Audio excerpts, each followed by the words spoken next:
Concrete மட்டும் ஸ்ட்ராங்கா இருந்தா போதுமா? அது உள்ள இருக்கிற ஸ்டீல் ஸ்ட்ராங்கா இருக்க வேண்டாமா? ஸ்டீல் ரெயின்ஃபோர்ஸ்மெண்ட் சரியா போடலனா கான்கிரீட் எவ்வளவு ஸ்ட்ராங்கா இருந்தாலும் யூஸ் இல்ல. ஸ்டீல் ரெயின்ஃபோர்ஸ்மெண்ட் சரியா இருக்க நம்ம ஃபாலோ பண்ண வேண்டிய இன்ஸ்ட்ரக்ஷன்ஸ் பத்தி பார்க்கலாமா? Tip 1, proper structural design. Steel work start பண்றதுக்கு முன்னாடி ப்ராப்பர் ஸ்ட்ரக்சரல் டிசைன் ஃபாலோ பண்ணணும். எவ்வளவு டயாமீட்டர் ஸ்டீல், எவ்வளவு ஸ்பேசிங், எங்க எவ்வளவு லோடு, இது எல்லாமே டிசைன்ல தான் டிசைட் ஆகும்.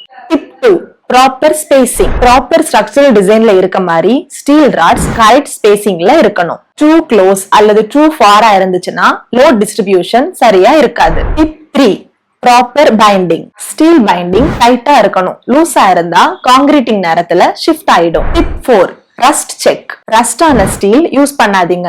லைட் ரஸ்ட்னா ஓகே, பட் ஹெவி கொரோஷன்னா ஸ்ட்ரென்த் குறையும். Tip 5, cover block. ஸ்டீல் டைரக்டா கிரவுண்ட் அல்லது ஷட்டரை டச் ஆகக்கூடாது. கவர் பிளாக் யூஸ் பண்ணணும், இல்லனா ஸ்டீல் கரோஷன் வந்துரும்.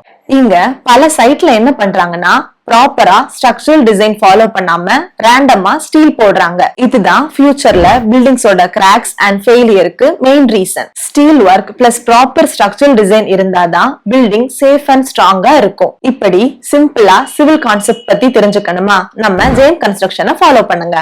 ஜெயம் கன்ஸ்ட்ரக்ஷன், ட்ரஸ்ட் அண்ட் குவாலிட்டி.